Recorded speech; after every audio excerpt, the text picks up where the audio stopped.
Hello વિદ્યાર્થી મિત્રો, Shri R Patel boys high school Wadhwan city જિલ્લો સુરેન્દ્રનગરમાં આપનું સ્વાગત છે। વિદ્યાર્થી મિત્રો, નિયમિત રીતે અમારી શાળાની યુટ્યુબ ચેનલ નિહાળતા રહો। ચેનલને સબસ્ક્રાઈબ કરો, લાઈક કરો અને શેર કરો। હા, નિયમિત હોમવર્ક મોકલવાનું નહીં ભૂલતા। હેલો વિદ્યાર્થી મિત્રો, ધોરણ 11 વિષય ભૌતિક વિજ્ઞાન પ્રકરણ નંબર 8। આજનો આપણો મુદ્દો છે ગુરુત્વીય સ્થિતિ ઉર્જા। તો આપણે જાણીએ છીએ કે ગુરુત્વાકર્ષી બળ એ સંરક્ષી બળ છે અને એમાં જે રીતે કોઈ પદાર્થના સ્થાનમાં ફેરફાર થાય તો એ સ્થાન સાથે સંકળાયેલી ઉર્જામાં પણ ફેરફાર થાય છે એમ કહી શકાય। એટલે કોઈપણ પદાર્થના સ્થાન સાથે સંકળાયેલી ઉર્જા, જેને આપણે સ્થિતિ ઉર્જા કહીએ છીએ। ધારો કે ME દળ ધરાવતી પૃથ્વીના કેન્દ્રને A કહીએ છીએ, બરાબર? કેન્દ્રને A, તો અહીંયા A, કેન્દ્ર A થી R1 અંતરે રહેલું M દળ, R1 અંતરે બિંદુ B, બરાબર, ને R2 અંતરે સ્થાનાંતરિત કરવામાં આવે છે કે C બિંદુએ અહીંયાથી અંતર R2, R1 થી R2 સ્થાનાંતરિત કરવામાં આવે છે। અહીંયા A, B, C ત્રણેય સીધી રેખામાં છે। સૂક્ષ્મ સ્થાનાંતર હવે આપણે શું કરવાનું છે, અહીંથી અહીં જવાનું હોય, બરાબર? તો આપણે અહીંયા જુદા જુદા બિંદુઓએ સ્થાનાંતર બદલાશે, એમ અહીંયા પૃથ્વી વડે પદાર્થ ઉપર લાગતું ગુરુત્વાકર્ષણ બળ પણ બદલાશે। એટલે આપણે આ જે B અને C વચ્ચેનો જે માર્ગ છે એને સૂક્ષ્મ ખંડોમાં વિભાજન કરી દઈએ અને એક નાનો ટુકડો લઈએ DR। એ DR ખંડ જે છે એનું અંતર કેન્દ્રથી, એટલે કે પૃથ્વીથી R અંતર છે, સ્મોલ r, આ DRનું। હવે એ DR પાસે સૂક્ષ્મ સ્થાનાંતર DR દરમિયાન પૃથ્વી વડે પદાર્થ ઉપર કેટલું ગુરુત્વાકર્ષણ બળ લાગે, તો F બરાબર G_MEM/r², અને બળની દિશા છે પૃથ્વી તરફ હશે, બરાબર? એટલે બળ વડે થતું કાર્ય બરાબર -G_MEM/r²dr, બળ ગુણ્યા સ્થાનાંતર, બરાબર? સ્થાનાંતર આમ થાય છે B થી C, અને બળ જે છે એની ઓપોઝિટ છે, એટલે આગળ માઇનસ।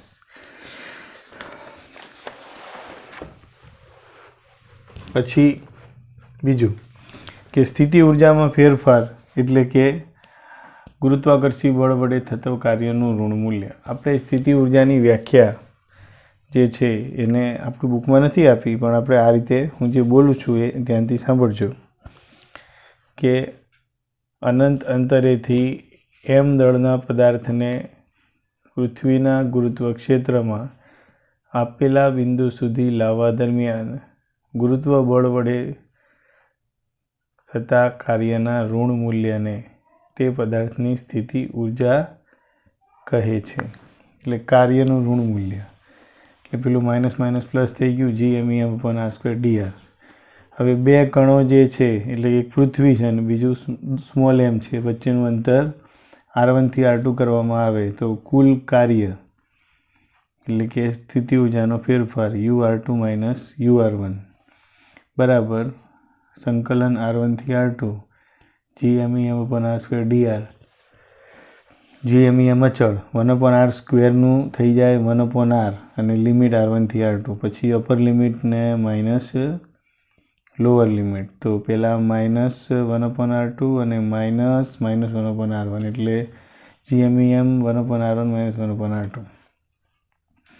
હવે R2 બરાબર R લઈએ અને R1 બરાબર અનંત લઈએ, તો UR બરાબર G_MEM પછી 1/અનંત -1/r, એટલે કે -G_MEM/r। R પાસે સ્થિતિ ઉર્જા -G_MEM/r થશે। આપેલા સ્થાને પદાર્થમાં સંગ્રહ પામતી ઉર્જાને આપણે સ્થિતિ ઉર્જા કહીએ છીએ, બરાબર? આનો રેફરન્સ જે છે આપણે HC વર્મામાંથી લીધેલો છે, કારણ કે આપણી ટેક્સ્ટબુકની અંદર સ્થિતિ ઉર્જા જે છે એ વધારે સારી રીતે નથી આપેલી, બરાબર, થોડું જટિલ છે એટલા માટે.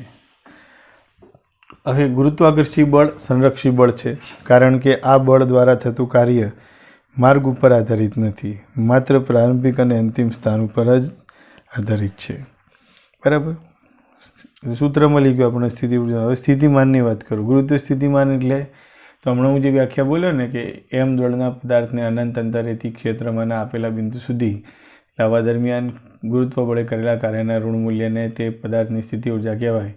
સેમ વ્યાખ્યા પણ એમ દળના બદલે એકમ દળ. હવે હું એમ કહું કે એકમ દળના પદાર્થને અનંત અંતરેથી ક્ષેત્રમાં આપેલા બિંદુ સુધી લાવવા દરમિયાન ક્ષેત્ર વડે એટલે કે ગુરુત્વાકર્ષણ બળ વડે થતા કાર્યના ઋણ મૂલ્યને તે બિંદુ પાસે ગુરુત્વીય સ્થિતિમાન. તો ગુરુત્વીય સ્થિતિમાન એ બિંદુનું હોય અને સ્થિતિ ઉર્જા એ પદાર્થની હોય જેને લાવવામાં આવે છે. તો આપેલા બિંદુએ ગુરુત્વીય સ્થિતિમાન એટલે કે એ બિંદુએ ગુરુત્વીય સ્થિતિ ઉર્જા ભાગ્યા દળ. તો સ્થિતિ ઉર્જા ભાગ્યા દળ એટલે ડાયરેક્ટ જ સ્થિતિ ઉર્જાનું જે સૂત્ર છે ને આ રહ્યું GMEM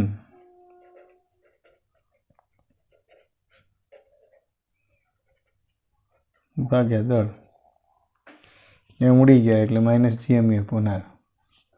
બરાબર. આ સ્થિતિ ઉર્જા અને આ સ્થિતિમાન. સપાટી પર r બરાબર r મૂકી દો તમે. બરાબર. r બરાબર r. તો શું થઈ જાય? VRE બરાબર -GME/r. એટલે પૃથ્વીની સપાટી પર ગુરુત્વીય સ્થિતિમાન અને અહીંયા સ્મોલ r બરાબર r મૂકો તો પૃથ્વીની સપાટી પર સ્થિતિ ઉર્જા GMEM/r. બરાબર. સરળ ભાષામાં કહું તો બે કણો છે M1 અને M2 જેની વચ્ચેનું અંતર r છે. તો સ્થિતિ ઉર્જા બરાબર -GM1M2/r. સિમ્પલ. પછી કોઈક વાર એમ કે ભાઈ આ કણ વચ્ચેનું અંતર R1 થી R2 કરવામાં આવે. મતલબ કે પહેલાં M1 M2 વચ્ચેનું અંતર R1 હોય અને પછી M1 M2 વચ્ચેનું R2 કરવામાં આવે. તો કે સ્થિતિ ઉર્જા તો કરવું પડતું કાર્ય તો સ્થિતિ ઉર્જા UR2 - UR1 અંતિમ ઉર્જા પ્રારંભિક અને પછી આ રીતે -GM1 M2 R2 -GM1 M2 R1. આવી રીતે સ્થિતિ ઉર્જાનો ફેરફાર મેળવી શકાય. બરાબર. કાર્ય બરાબર થાય. બરાબર. પછીનો મુદ્દો અહીંયા આવે છે. સ્થિતિ ઉર્જાનું નિરપેક્ષ મૂલ્યનું કોઈ મહત્વ નથી, માત્ર સાપેક્ષ મૂલ્યનું જ મહત્વ છે. બરાબર. એ રીતે સ્થિતિમાનનું પણ નિરપેક્ષ મૂલ્યનું મહત્વ નથી, માત્ર સાપેક્ષનું જ મહત્વ છે. સાદી ભાષામાં ઉદાહરણ આપું તમને કે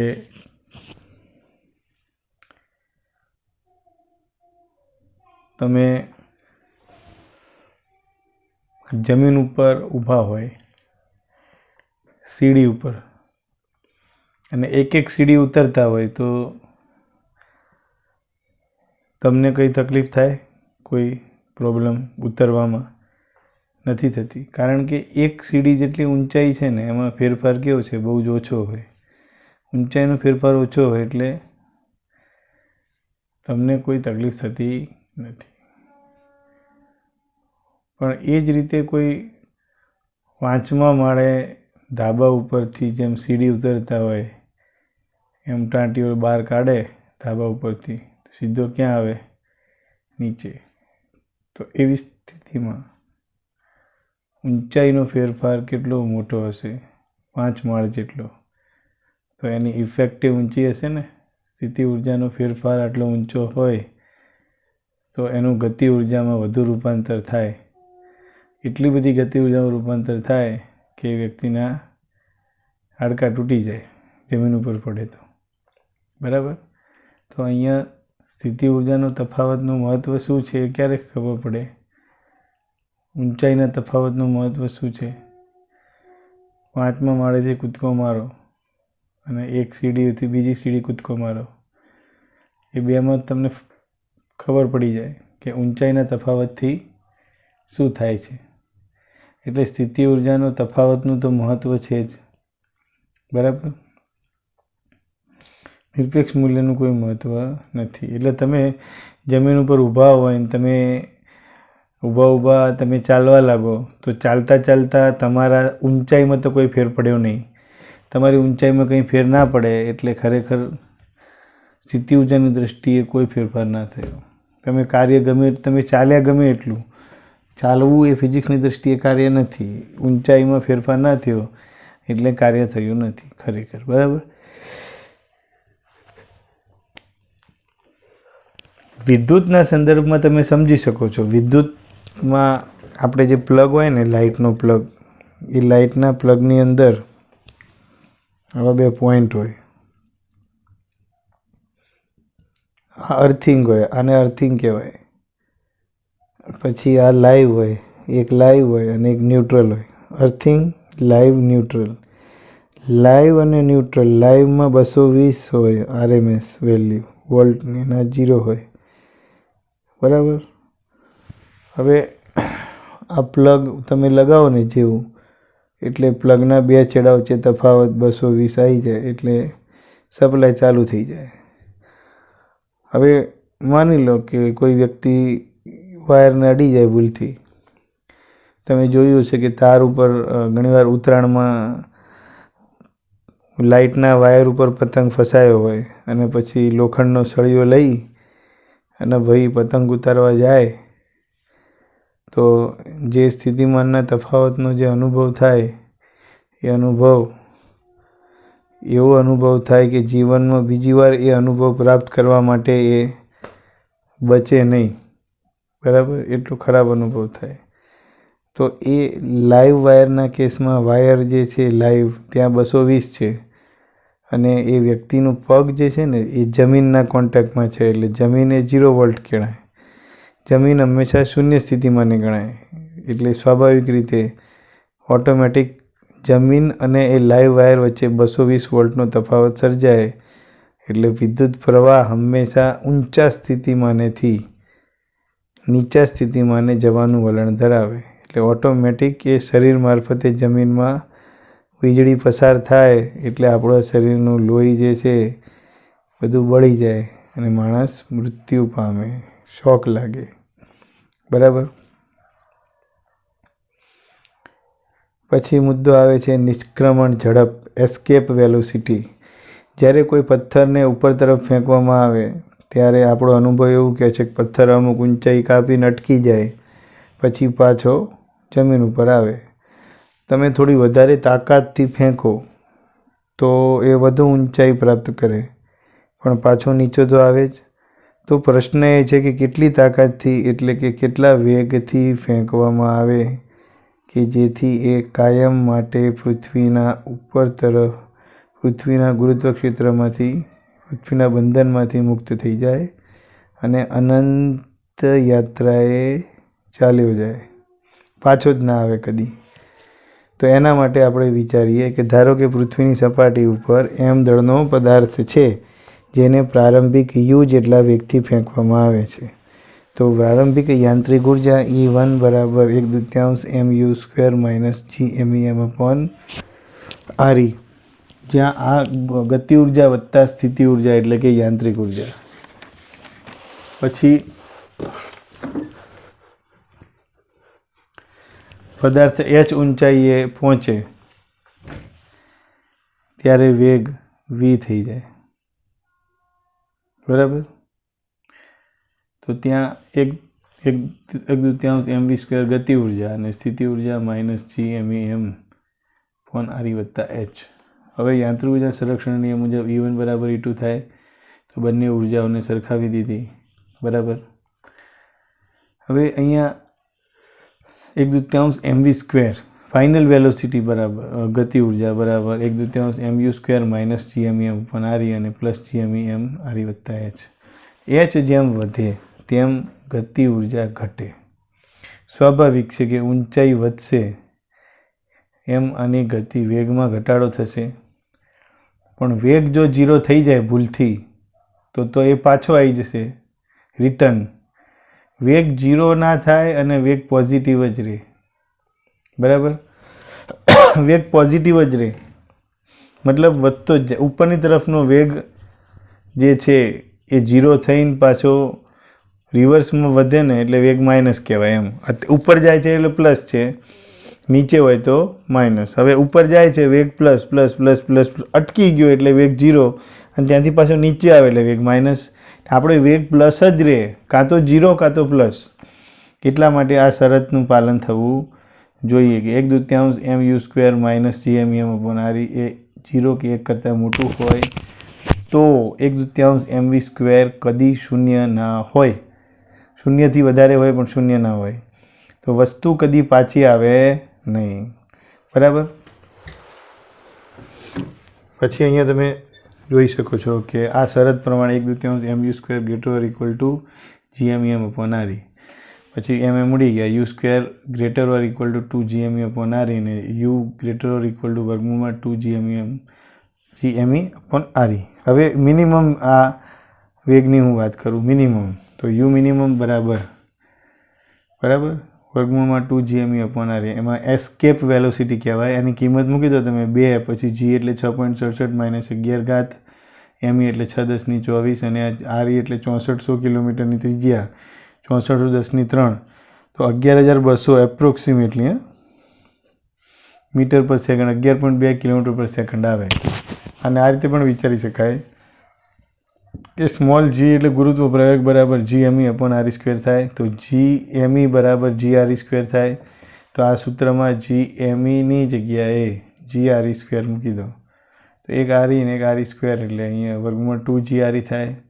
તો સીધી કિંમત જ 2 × 9.8 × 6400 અને પછી 1000 કિલોમીટરના મીટર તો 11200 મીટર પર સેકન્ડ ને 11.2 કિલોમીટર પર. આ રીતે પણ શોધી શકાય છે અને આ રીતે પણ શોધાય, આ ઇઝી પડે, બરાબર.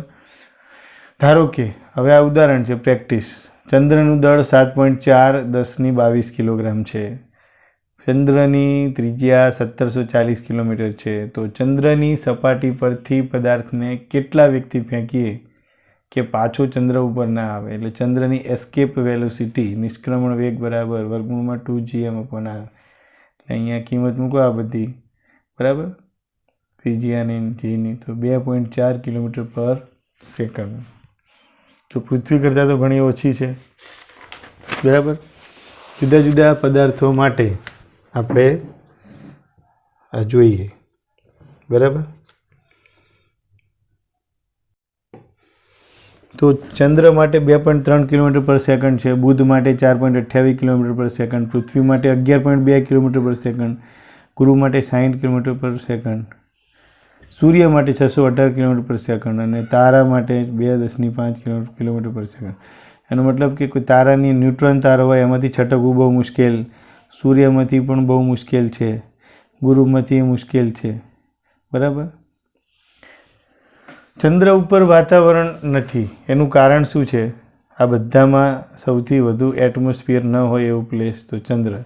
કારણ કે જો હવે પૃથ્વી પર વાતાવરણ છે એનું કારણ પણ તમને ખબર પડશે. કેમ ચંદ્ર ઉપર નથી પૃથ્વી ઉપર છે?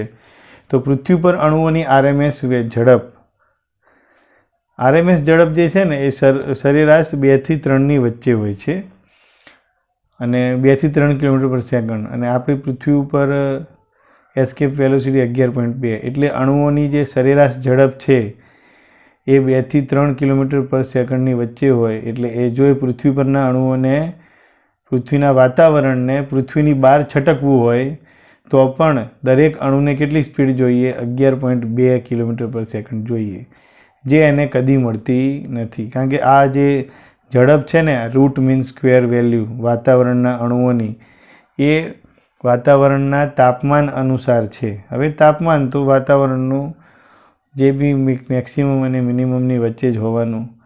એટલે આ મેક્સિમમ તાપમાન હોય તો પણ એ એટલી ઝડપ કદી પ્રાપ્ત ન કરી શકે એસ્કેપ વેલોસિટી જેટલી કે પૃથ્વીની બહાર જાય. એટલે પૃથ્વીના અણુઓ પૃથ્વી ઉપર જ રહેવાના કોઈ પણ સંજોગોમાં.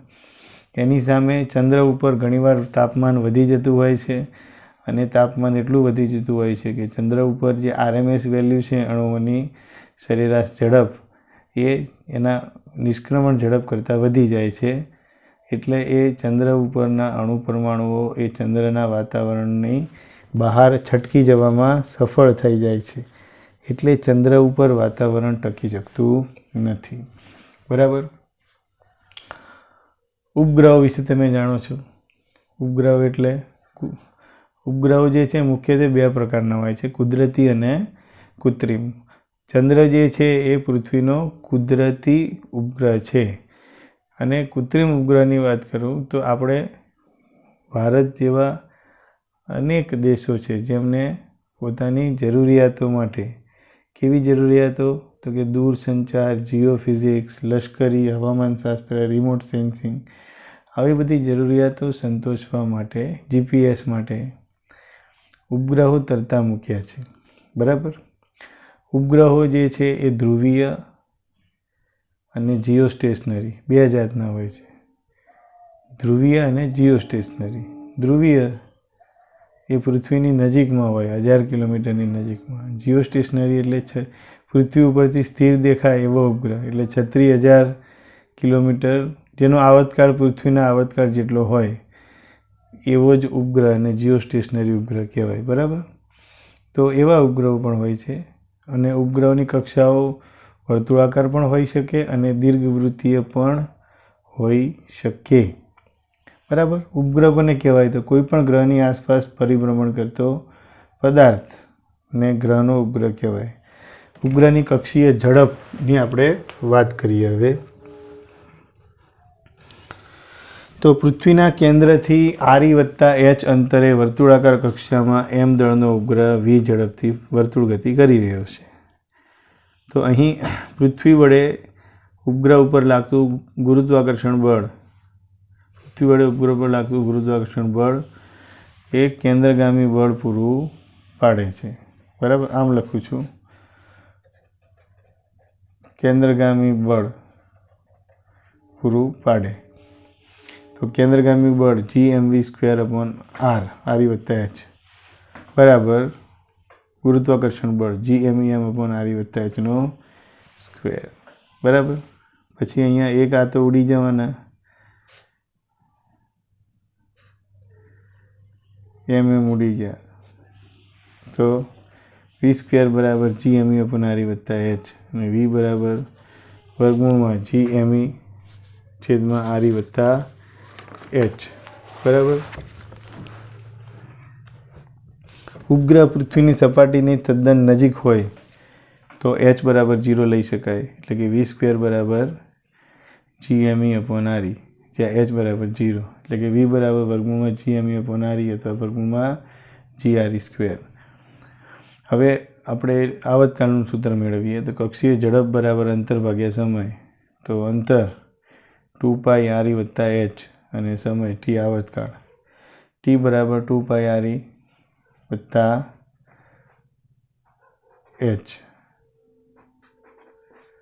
RE+H અને v બરાબર 2πRE+H અને v એટલે કે વર્ગમૂળમાં છેદમાં Gme અને છેદનો છેદ અંશમાં RE+H આખું વર્ગમૂળમાં.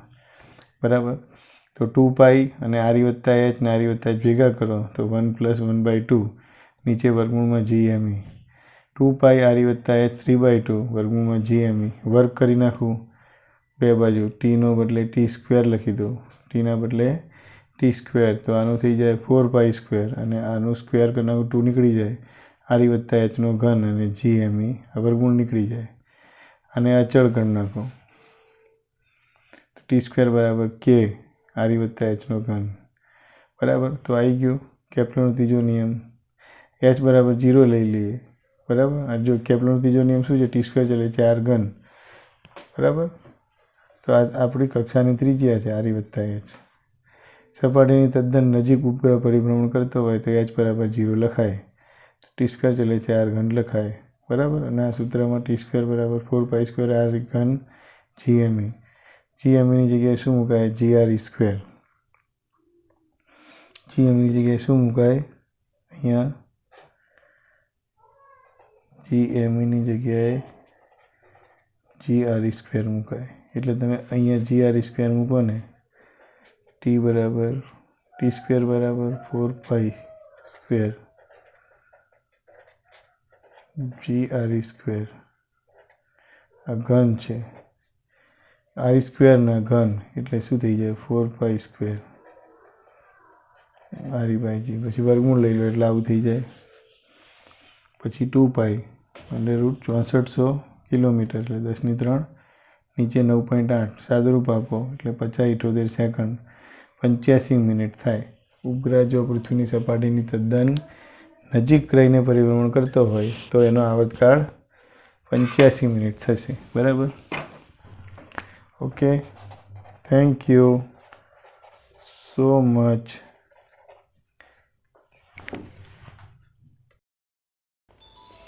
I think you all remember making this paper plane as a kid, because we made this paper plane with a lot of hope, and we actually thought that when we would throw this, it would go soaring into the space. And when we threw this paper plane, for a microsecond we actually thought it would go into space, but finally the plane came down. And when it came down, we cursed gravity, and we actually hoped it would not exist. But then as we grew up, we realized gravity was not that bad after all. Even simple things like drinking water would be so difficult without gravity.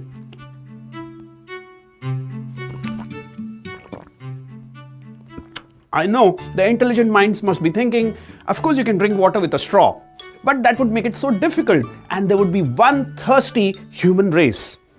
But what if I wanted to take this object and send this object into space beyond the Earth's gravitational influence? What kind of a velocity would be required to send this object beyond the Earth's gravitational influence? That kind of a velocity is called escape velocity.